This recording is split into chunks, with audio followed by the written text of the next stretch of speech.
Okay, so maybe you're thinking about moving abroad, packing your bags and starting fresh. It could be for a dream job or studies or just a change of scenery. It's a big decision, for sure. Yeah, a huge one. And I bet you want to make sure you're doing it right. Not just jumping in blindly. That's where this deep dive on safer migration comes in. Safer migration. Exactly. We're looking at a research paper and a couple of articles all about how to make that move as smooth and successful as possible. I think that's something a lot of people don't really consider.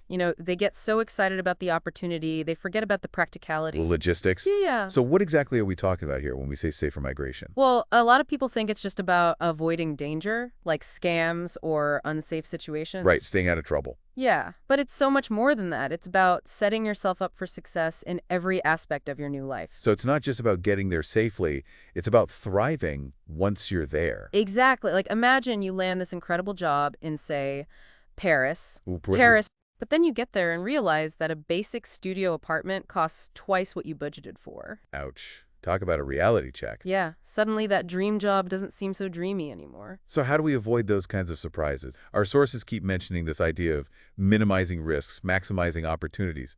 But what does that actually look like in practice? Well, it starts with being informed and prepared. It's about knowing not just the immigration laws, but also the cultural quirks, the hidden costs, even things like how to navigate healthcare or find housing in your new country. Okay, so we're talking about way more than just getting that visa. Our sources actually break this whole process down into 5 key steps. And the first one is thorough research, but it sounds like we're talking about going deeper than just, skimming a travel blog. Oh, absolutely. This is where a lot of people trip up, like Maria from one of our sources. What happened to Maria? Well, she was promised this fantastic job in a new country, but when she got there, the reality was a nightmare, terrible working conditions, delayed payments, the whole 9 yards. Oh, no.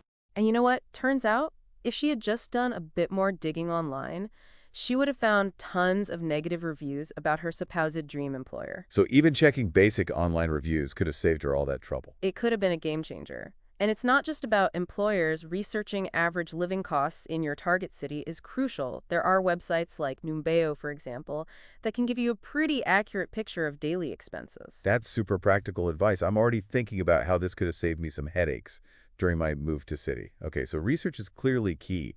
But what's next on the list? The next step is all about using authorized channels for your move. Okay, so going through the profit channels. Exactly. This might seem pretty straightforward, but you'd be surprised how many people get lured in by promises of easy visas or fast-track options. Right, because it's tempting to take shortcuts, especially when you're excited about starting this new chapter. Yeah, but those shortcuts can often lead to dead ends, or worse. So how do we avoid those traps? What are some red flags to watch out for? A big one is anything that sounds too good to be true. If someone is offering you a high-paying job with minimal qualifications and a guaranteed visa, alarm bells should be ringing. Right, because chances are they're probably asking for a hefty upfront fee too. Exactly. A legitimate employer or agency will never demand a payment before providing a service. And remember, there are official government websites and resources for visa applications. Always double-check those before handing over any money or personal information. It's like that saying, if it sounds too good to be true, it probably is, but with potentially much higher stakes. Absolutely. A friend of mine almost fell for one of these scams. They were promised a guaranteed work visa for a ridiculously high fee. Luckily, they did some digging and found out the agency was completely bogus. Wow, that's a close call. I can't believe how sophisticated some of these scams are getting. They prey on people's hopes and dreams, which makes them even more dangerous. That's why doing your research and using official channels is so vital. Okay, so we've talked about research and using authorized channels. What's the next step on our safer migration checklist? The third step is all about being scam savvy. Scam savvy. Yeah, even if you're using official channels, there can still be pitfalls and red flags to watch out for. This is starting to feel a little overwhelming. It's like you need a detective eye to navigate all this safely. What are some tips for spotting those red flags? Well, first, remember those unrealistic promises we talked about. That's always a warning sign. If someone is pressuring you to make a quick decision or demanding upfront payment, that's a huge red flag. Right, got it. No falling for those get-rich-quick schemes, especially when it comes to something as important as moving abroad. But let's be real, even with all the research in the world, unexpected things can happen. Which brings us to our next step, right? Financial preparedness. I have a feeling this is where a lot of people might underestimate the costs. You're absolutely right. And it's not just about having enough for a plane ticket and a few months' rent. Think of it like this. You might have enough savings for a sunny day in your new country. Okay, I see where you're going with this. But what happens when those metaphorical rainy days arrive? Ooh, I like that analogy. So we're talking about having an emergency fund. But for life abroad. Precisely, and that emergency fund needs to cover potential delays in finding a job, unexpected medical expenses, even something as simple as your luggage getting lost and needing to replace essential items. Okay, that makes a lot of sense. So it's not just about surviving. It's about having a cushion for those unexpected curveballs that life, especially life abroad, tends to throw our way. Exactly. And to build that cushion, you need to go beyond just knowing the exchange rate. You need to research the average cost of living in your target city. Things like groceries, transportation, utilities, even entertainment can vary wildly from what you're used to. Okay, I'm starting to see how all of these steps really build on each other. You can't just jump into one without considering the others. Exactly. And speaking of interconnectedness, let's move on to our final step, knowing your rights. This one might seem a little daunting, but it's crucial for your safety and well-being. This is where things can get really tricky, right? Because laws and regulations vary so much from country to country. You're absolutely right. There's no one-size-fits-all answer when it comes to your rights as a migrant. Your research needs to be specific to your destination. And this is where resources like the EU's immigration portal can be incredibly helpful for those moving to Europe, for example. So no shortcuts here. We're talking about some serious digging into the legal gritty. Exactly. And it's not just about your work rights either. What about access to healthcare, housing laws, consumer protection? Understanding these can make a huge difference in your overall well-being and sense of security. It's like that saying, knowledge is power. But in this case, it's also peace of mind. Knowing your rights empowers you to advocate for yourself and navigate those tricky situations that might arise. Okay, so we've covered the 5 key steps to safer migration. But what happens if, despite all this preparation, you hit a snag? Is it all on you to figure it out? Absolutely not. And that's what we'll dive into next. We'll explore the support systems available to you because remember, you're not alone on this journey. Sometimes it's easy to get so caught up in the logistics, like the visas and packing Yeah. lists, Oh, yeah, totally. that we forget about the human side of moving abroad. It's like we focus so much on getting there Yeah. that we forget about actually being there. Exactly. And that's where having a support system can be huge.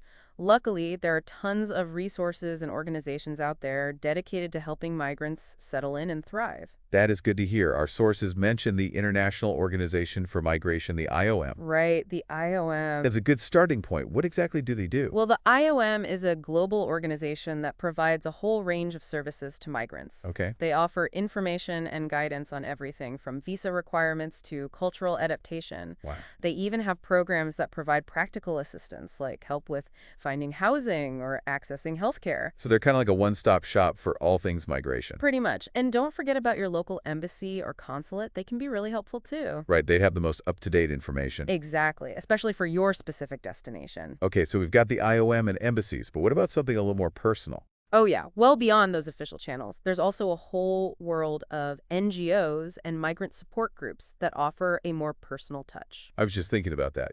Sometimes you need more than just facts and figures. Absolutely. You need to hear from real people who've been in your shoes. Exactly. These groups often have firsthand experience with the challenges and the triumphs of relocating to a new country. Right, they've been there. Yeah, they can offer practical advice, emotional support, and even help you connect with others who are going through similar experiences. Okay, now I'm picturing like a welcome center Yeah. with friendly faces, offering a warm cup of coffee and a listening ear. That's the idea. It's all about creating a sense of community. That is so reassuring to know those kinds of communities exist. So how do we find them? It's easier than you might think. A simple online search for target country plus migrant supports can uncover a wealth of organizations dedicated to helping newcomers feel at home. Okay, that's going straight to my pre-move checklist. Speaking of pre-move checklists, remember Maria's story? Oh, yeah, Maria.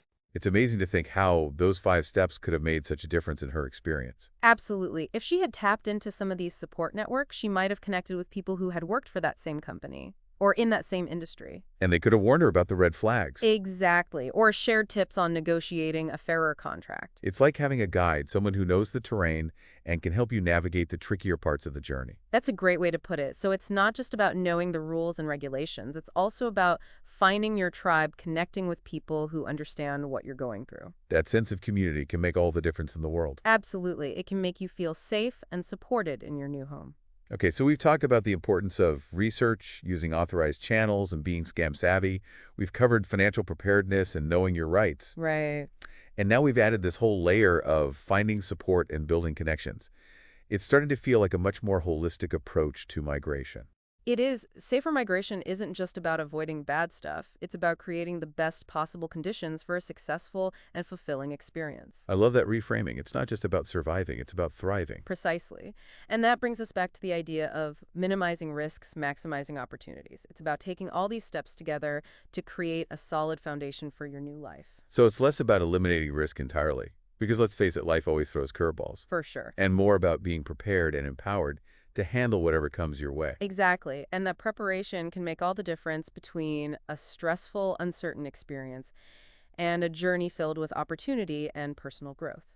Okay, folks, we've covered a lot of ground here, but before we wrap up, I'm curious, what's the one thing you wish everyone knew about safer migration?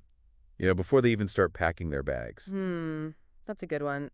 I think the most important thing to remember is that knowledge is power when it comes to migration. Oh, I like that. Sounds like something you'd see on a luggage tag.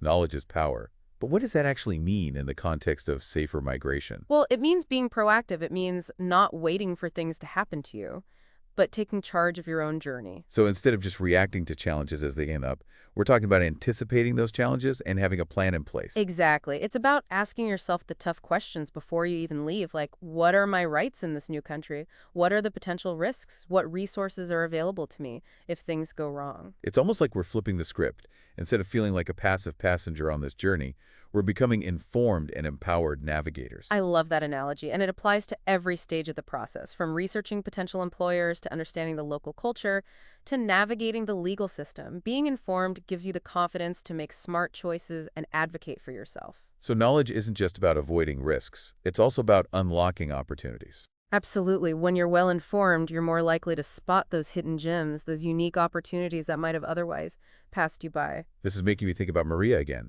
If she had taken that proactive approach, she might have discovered alternative job options or connected with a mentor who could have guided her in a better direction. Exactly. Knowledge opens doors. It empowers you to create a migration experience that aligns with your goals and values. This has been such an eye-opening conversation. We've gone way beyond the surface level and really dug deep into the nuances of safer migration. And remember, this is just the tip of the iceberg. There's a whole world of resources and information out there waiting to be explored. So true. So true. Before we wrap up, though, I have one final question for our listeners. Think about this. What's one concrete step you can take today to start your own safer migration journey?